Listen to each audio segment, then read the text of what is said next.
Let's contrast Square with Tesla. We're struggling about Square because it should be on our list, it should be in our portfolio, but it's not.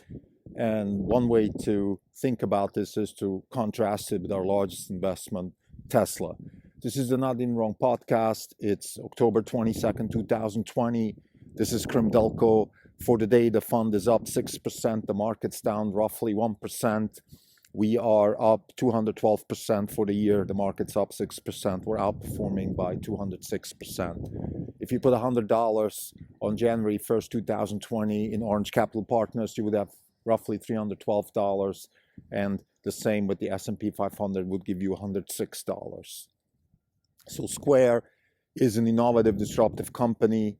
McKelvey and Dorsey both funded this company, started it, founded it, and have created an innovation stack that I believe, according to Jim McKelvey, is impenetrable. It's a strong bastion of growth and value creation, and they've proven that. It's a very well-performing stock, better than Tesla, actually, in the last 5 years. So we have to look at it. We have to be serious about it. Now let's think about, and before we go to Square, let's talk about Tesla and the earnings call from yesterday, October 21st, and then contrast Tesla with Square. So Tesla is an accumulation of startups, according to Elon Musk. We have battery, powertrain, self-drive, insurance, manufacturing. We have several other businesses, supercharging, software updates other than the self-drive.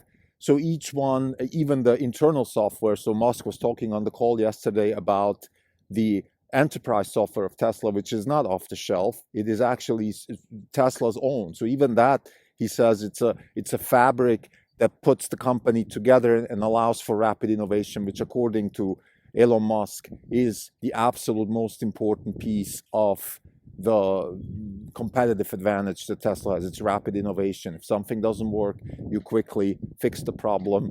You build something new, you invent something new. Jerome Guillen also talked about problems that they have with charging in the semi-truck. That is another startup, because how do you solve the charging problem of a massive battery like the semi-truck? You invent something new. So the absolute key for Tesla is the rapid innovation, the reinvention of problems, the solving of problems, creation of new things, all these things wrapped up together in roughly a dozen startups. So now let's contrast that with Square. Square is a startup in the so-called payment system. So Square started as accepting payments for small merchants.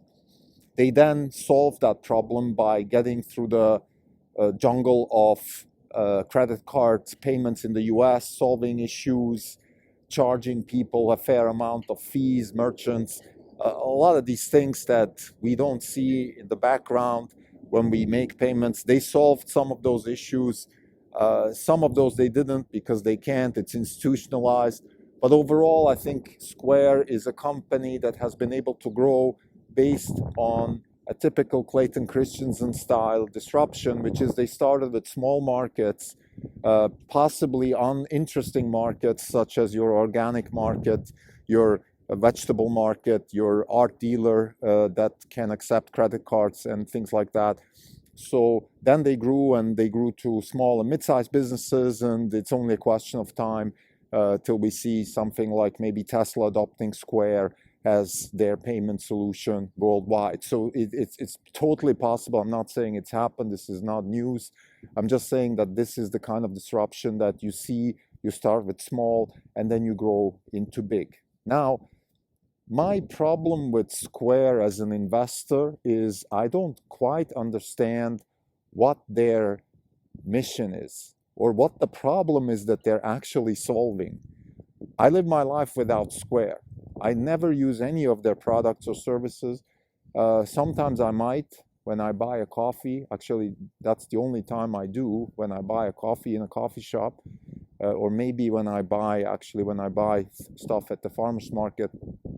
But I don't really care, because I know there's a couple of other payment system providers for exactly that problem. So, what exactly is the problem you're solving? What is your value added? Why do you exist? What are the reasons I cannot live without Square? What other company could do what you're doing? Those are questions that I can answer very easily with Tesla. I want an electric, smart, extremely interesting, fast, sexy car. I don't have any other option than Tesla. I want an easy solution for charging on a road trip. I want software updates. I want self-driving, affordable. I want an insurance product that is already at least as good as the others and has a lot of upside because it's going to disrupt the incumbents such as Geico, whose business model is to get you as a customer and then basically squeeze you as a lemon. I want excitement. I want lower and lower cost for better and better cars. I can go on and on and on. The answer for all these wishes is always go to Tesla. The issues I have with Tesla, such as quality issues on the production side, like let's say the lining of the metal, which is not perfect. Honestly, I haven't had any other issues, but I had some of those issues. Those issues I have with other car companies also, so it's not unique to Tesla. So with Tesla, I have a company that has a mission, which is to decarbonize the energy infrastructure, which is a mission I can live with. In fact, I want that future. And as Elon Musk said yesterday on the call, what future do you want? What future do you want? That is the crucial question that we at Orange Capital Partners ask ourselves, our investors, and anybody else. What the future do you want? You have capital. Capital is the means to create the future. It's one of the means, not the only one, but it's one of the most important one. You cannot create the future without capital. It's impossible. You need capital. We at Orange Capital Partners have taken it upon us as a business to provide capital to future businesses. In that sense, not just future businesses, but also businesses that create the future. We have a responsibility at Orange Capital Partners to help create the future by giving our capital, investing it into businesses that have the potential to create the kind of future we want. So now let's talk about, do we want the future to have people smoking more tobacco? No, we're not investing in tobacco. Do we want the future to be people drilling for more oil in the Gulf of Mexico? No, we have not invested in any oil companies for a long time. We did invest in shale companies because we thought that the shale companies can at least make us independent of Middle East oil, which is a good thing from a geopolitical perspective. And at those times when we invested, also the decarbonization of the energy infrastructure wasn't as clear to us as it is today. We want a future where solar roof is not just an option, but it's stupid not to have it. We want the future where better, faster, more intelligent cars driven by photons, through the translation of electrons, of course, are the standard, not just some fancy thing in California or for famous people and people like us. This is the kind of future we want. Now let's talk about Square. What is the future Square is promising us? Access for everybody in commerce is a great thing. I don't have an issue with that. I just wonder, how do you do that through a payment system technology? Or here's the question. If you're a payment system company, I can't really believe that you're giving access to people in commerce, because payments are payments. There is something called money.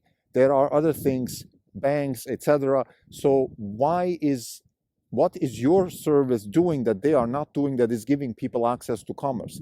And what is the exact access to commerce that you're providing that others don't have? Now, having said all of that, I can see the answer to that question. That is probably along the lines of, we're not really in the payments business. We're in the access to freedom business, or something like that. That's not what they're saying, but maybe that's what they're doing without even knowing it or without even saying it. Now, here's a big caveat already, before I even go further. when I look at the communication that Square is putting out as a company, they're talking about large markets, trillion-dollar markets that they have very small market share of. Now, this, according to Peter Thiel and his 0 to 1 book, which is one of the 3 principles of our fund, that's a no-go. Like, you are not penetrating a large market with a small market share. You're creating a new market with a large market share. So why are they communicating that? This is a red flag that I just want to put out there.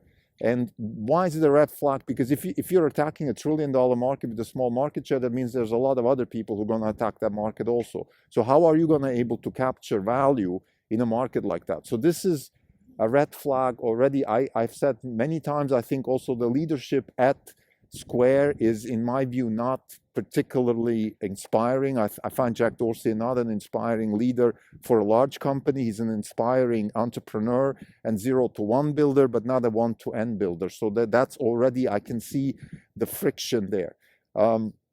I've come across an interview with George Hotz.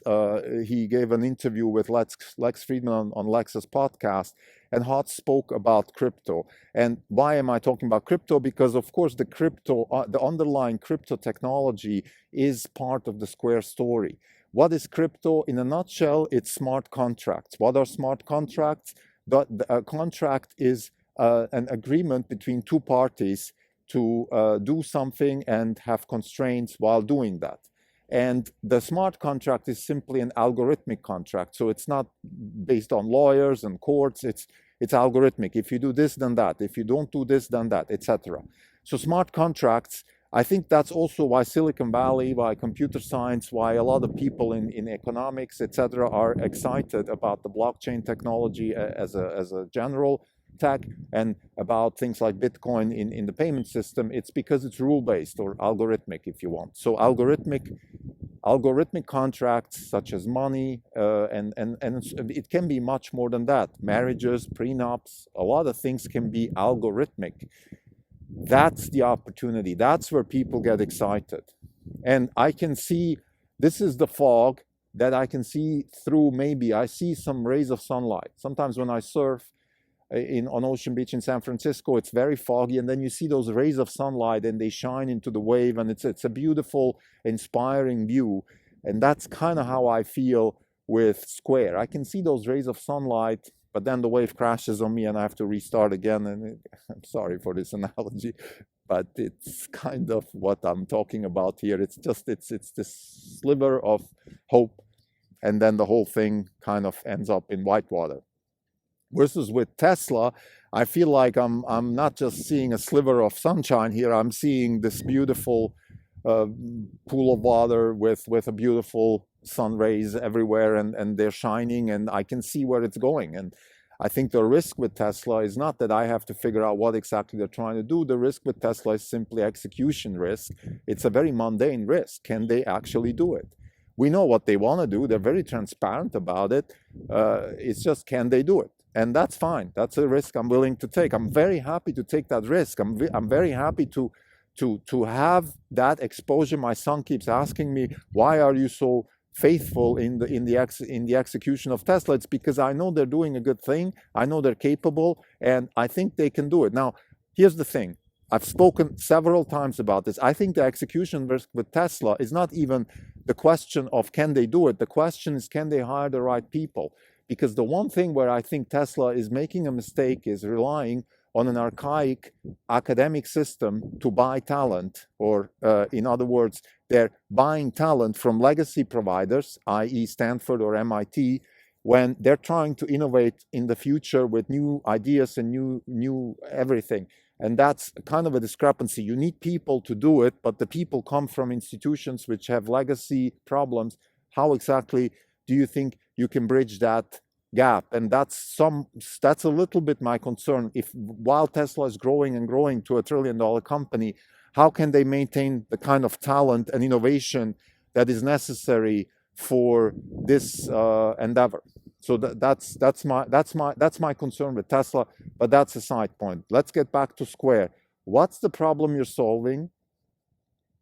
And even if you're solving this problem of building commerce based on smart contracts, so kind of building a world of algorithmic commerce where the if you have access to commerce no matter what. I don't know what it is. I can feel it. It's something. I am probably being discriminated as we speak. Maybe I cannot buy a house. Maybe I cannot buy a car. Maybe I cannot do this. Maybe I cannot do that.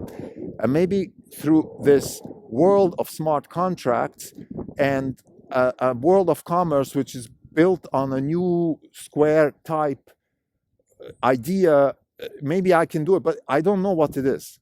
So I guess to summarize this episode, why are we invested in Tesla, not in Square? The reason is we are invested in Tesla because we support the mission and we have clarity of where it's going and how it's going to happen. We have tremendous power laws, which is that the startups that Tesla is building are complementary to each other and growing together, and therefore creating this power law where you have 20% growth on 20% growth on 20% growth. The larger the pie, the larger those 20% become. For example, if the insurance business can deliver 20% based on 1 million cars out there versus 10 million cars, 20% on 10 million cars is a huge number. So you have these power laws which kick in and almost augment each other. So I can see we have very clear vision of where it's going. With Square, I have a feeling, I have a suspicion, I have a hope or something like that, but that's about it. I don't see the problem, and I'm not very excited about the leadership. So that's why we're staying away from Square and investing in Tesla. Thanks.